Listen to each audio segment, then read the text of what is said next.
Bonjour, c'est Philippe Giraud. Je vous retrouve aujourd'hui pour un tuto sur un sujet méthodologique, la documentation des programmes.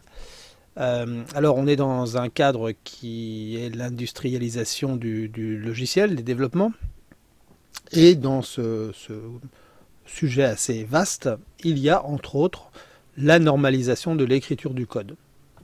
Alors, moi, évidemment, le sujet que je traite, c'est toujours autour du PHP, enfin souvent.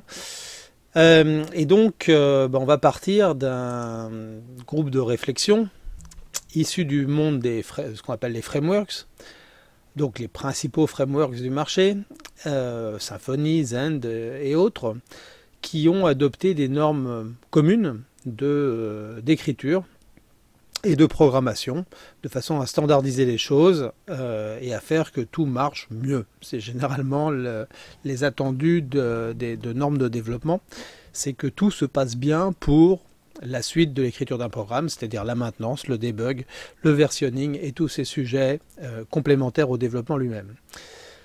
Alors ici vous voyez PHP Framework Interop Group.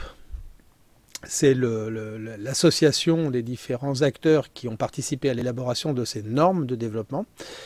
Donc je vous renvoie évidemment au site pour en voir les détails et vous trouverez là-dedans un certain nombre de choses qui expliquent les 4 normes pour l'instant, 5 au total, qui sont élaborées ou en cours d'élaboration et qui traitent de différents sujets. Ici vous voyez par exemple les principes d'autoloading pour les classes, l'écriture standard de code, le style d'écriture et autres. Bon, nous, les sujets qui nous intéressent pour l'instant sont les plus concrets, on va s'intéresser à ces deux-là. Et là-dessus, on va voir ce que l'on peut faire à l'intérieur de nos programmes. Donc on part de ce site-là, vous voyez un lien vers GitHub qui vous propose ici de récupérer et éventuellement aussi de participer, de faire des propositions, en tout cas sur l'élaboration des normes. Je vais partir de ça par exemple, et vous trouverez, alors je suis parti de la partie, en français, ici, qui parle de recommandations sur l'encodage des fichiers par exemple. L'utilisation des tags PHP pour éviter des écritures qui pourraient poser problème, et puis la gestion par exemple des espaces de nom, la définition des constantes, enfin tout ça, voilà, plein de recommandations qui traitent de ces sujets qu'on a à écrire tous les jours.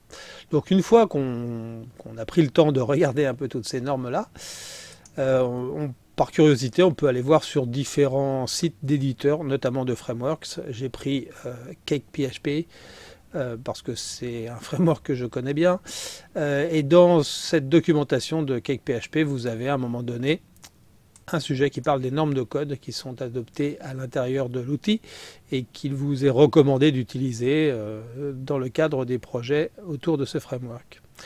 Donc la façon d'indenter, la façon de commenter, la façon d'écrire les structures de test, les enchaînements de if et de else par exemple, l'utilisation des opérateurs ternaires, ce genre de choses. Bon, enfin, je ne vous le détaille pas, hein, vous irez voir par vous-même.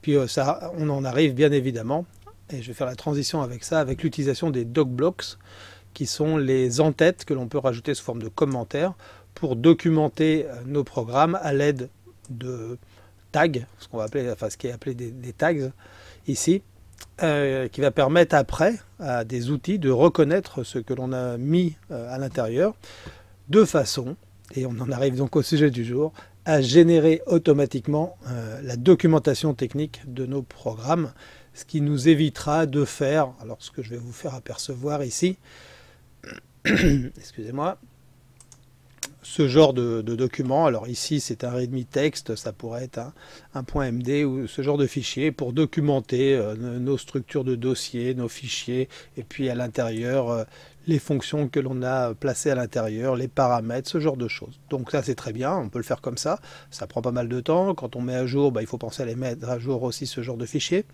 Donc tout ça est un peu lourd, et donc peut-être qu'il va être préférable de s'appuyer sur des outils qui vont faire ça à notre place, qui vont parcourir nos fichiers, qui vont reconnaître des choses à l'intérieur et qui vont nous fabriquer une documentation sous différentes formes Par exemple, des pages HTML qui s'enchaînent et donc un site web que l'on peut mettre en ligne sur un serveur de développement ou sur un serveur de prod dans un dossier caché. Après, on peut faire ce qu'on veut, ce n'est plus que du HTML.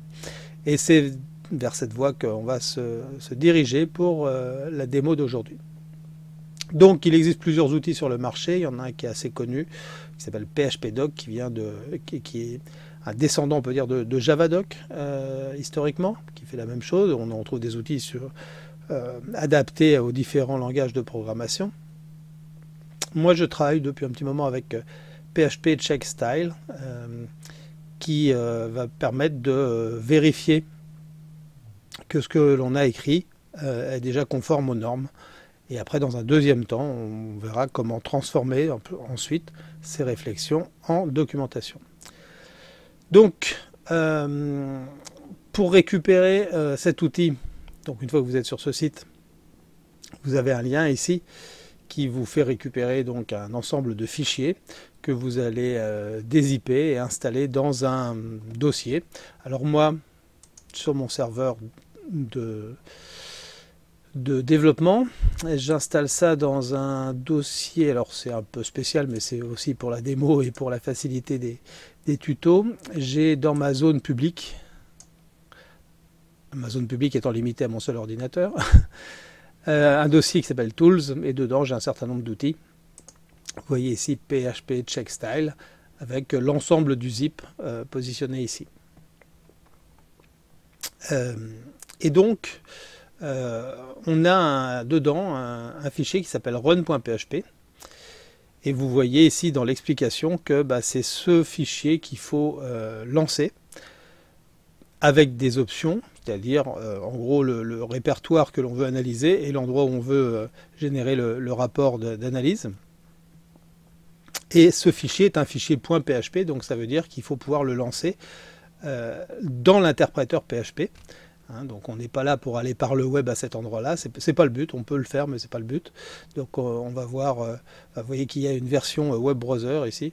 Je vais m'attacher plus à la ligne de commande qui est plus pratique à automatiser dans des batchs, voire dans des crons si on le souhaite. Donc ça veut dire qu'il nous faut une ligne de commande. Il faut que l'interpréteur PHP puisse être lancé. Voilà. Donc on voit que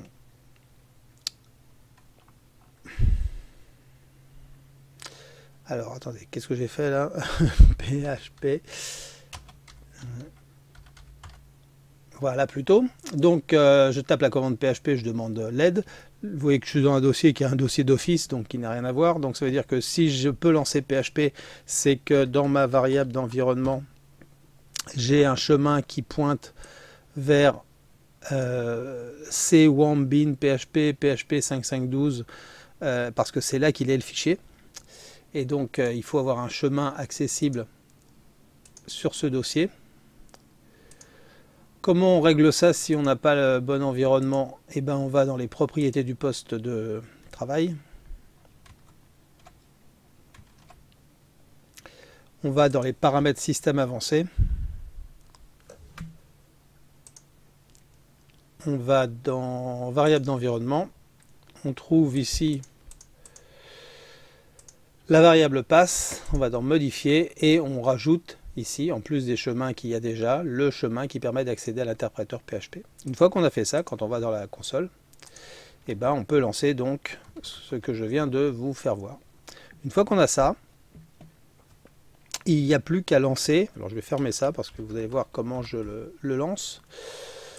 Il n'y a plus qu'à lancer donc cet outil run.php sur le dossier qui nous intéresse.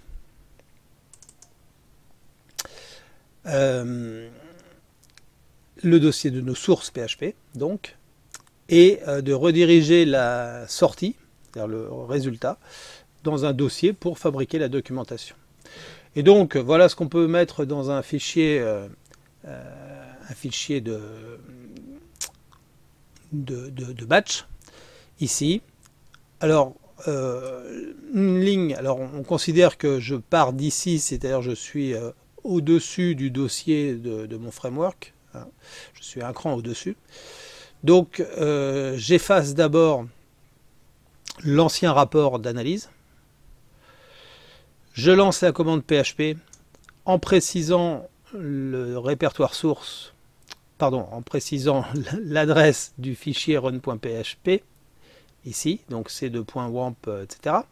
Ensuite, je précise par l'attribut --src le dossier source de mon programme, ici il s'appelle mvcoo, avec l'option -outdir, je précise le dossier de la sortie, et ici moi je vais l'appeler mvco_checkstyle.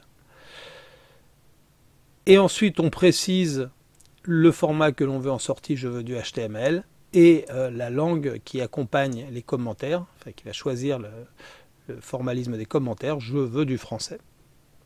Petite pause pour voir la fin de l'exécution du batch, ici. Ce qui me donne, donc je retourne, donc mon framework il est ici, MVCO, avec tous les dossiers. Un cran au-dessus, vous voyez ici,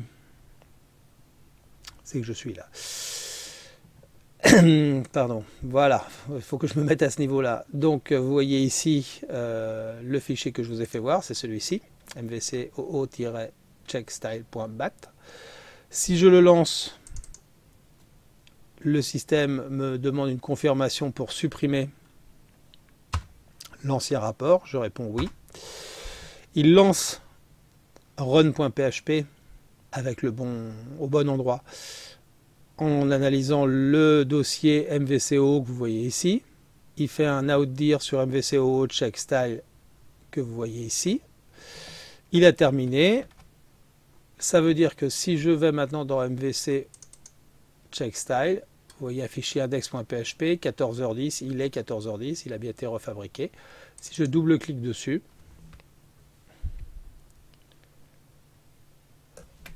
j'arrive sur cette page-là, avec l'analyse de ce qui est conforme, ce qui ne l'est pas, dans l'ensemble des fichiers de mon dossier d'analyse.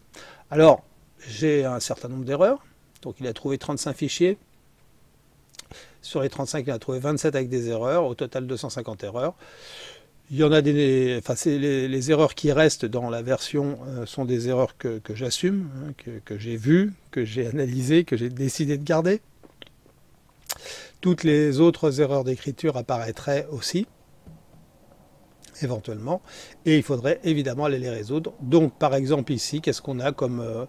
alors ce sont des warnings, ici vous voyez des warnings, bah oui, il me dit que le tag PHP devrait être en début de ligne quand on est dans une vue. Je peux prendre n'importe quelle vue ici, par exemple le header. Voilà, j'ai des tags PHP à certains endroits, hein, normal, et il me dit qu'il faudrait que ça soit ici au début de la ligne, sauf qu'au milieu d'un HTML, ça serait vraiment pas très beau à lire, donc je mets les tags PHP à l'endroit où ils ont besoin de s'exécuter. Voilà. Il me dit qu'à certains endroits j'ai des vardump, et vardump ça n'a rien à faire dans un développement, je le sais, mais j'ai une fenêtre qui s'appelle debug, donc dans un debug faire des vardump c'est pas non plus scandaleux. Donc je vais le garder. Donc vous voyez beaucoup d'erreurs identiques hein, sur les tags en début de ligne.